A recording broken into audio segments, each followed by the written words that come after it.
Assalamualaikum warahmatullahi wabarakatuh. Kembali lagi dengan saya Sandi di Maksum di channel Al Maksum.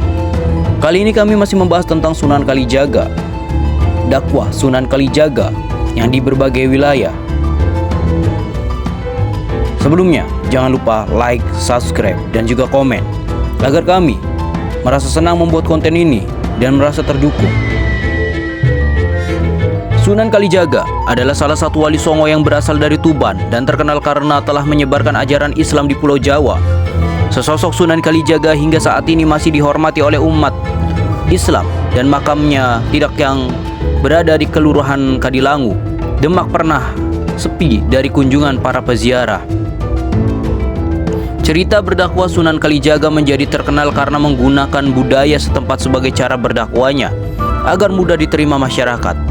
Hal ini yang membuat Sunan Kalijaga menjadi satu-satunya wali yang paham dan mendalami segala pergerakan aliran atau agama yang hidup di tengah masyarakat. Berikut adalah beberapa informasi tentang Sunan Kalijaga seperti dirangkum dalam laman Gramedia dan Kompas.com. Silsilah Sunan Kalijaga.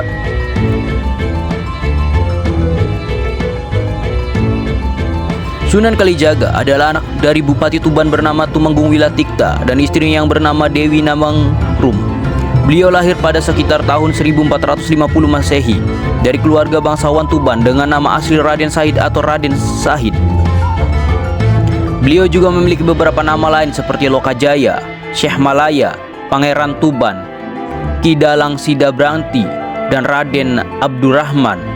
Dalam satu keterangan, menurut sejarah Sunan Kalijaga memiliki 3 orang istri, yakni Dewi Sarah, Siti Zainab, dan Siti Hafasah.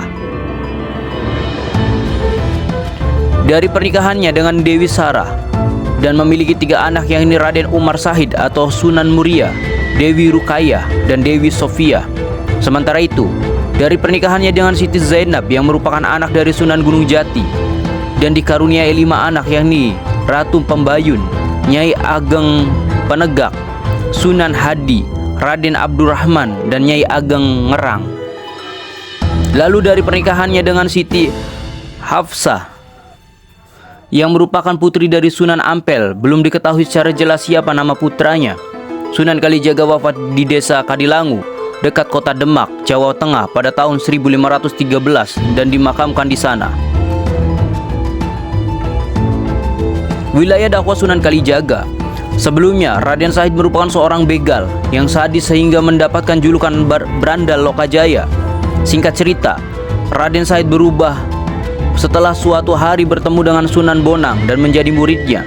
Selain Sunan Bonang, beliau juga disebut sempat berguru kepada Syekh Siti Jenar, Syekh Sutabrasi, dan Sunan Gunung Jati.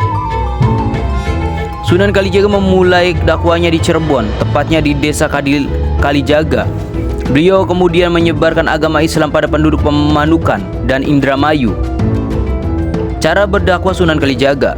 Sunan Kalijaga dikenal dengan cara berdakwah yang menggunakan pendekatan seni dan budaya.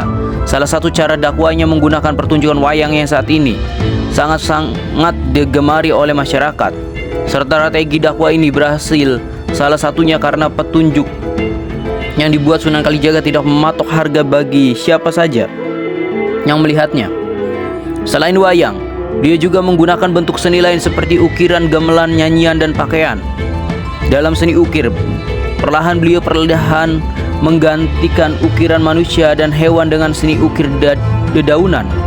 Kemudian pada seni gamelan, Sunan Kalijaga menciptakan gong seketen dan diberi nama Syahadatin yang hingga kini masih ditabuh pada perayaan Maulid Nabi di sekitaran halaman Masjid Agung Demak. Sunan Kalijaga menciptakan berbagai lagu seperti Ilir, Gundul-Gundul Pacul, Kidung Rumak Soeng Wengi, Lingsir Wengi, dan Suluk Linglung. Dari seni berpakaian, beliau diyakini sebagai pencipta baju takwa yang melekat pada kebudayaan Jawa dengan ciri khas blangkon dan surjan. Penampilan yang dekat dengan rakyat ini menjadikan mudah diterima dibanding para wali lainnya yang berdakwah menggunakan jubah. Sunan Kalijaga juga menyisipkan beberapa filsafah Islam ke dalam nilai-nilai budaya setempat. Salah satunya adalah filosofi urip iku urup, yang bermakna bahwa hidup hendaknya memberi manfaat bagi orang di sekitar. Bagi masyarakat yang kala itu masih menganut kepercayaan lama, cara berdakwah beliau menjadi mudah diterima karena tidak menentang adat istiadat yang ada. Begitulah mengenai dakwah Sunan Kalijaga. Semoga informasi ini bermanfaat. Jangan lupa like dan juga subscribe. Kurang lebihnya terima kasih. Wassalamualaikum warahmatullahi wabarakatuh.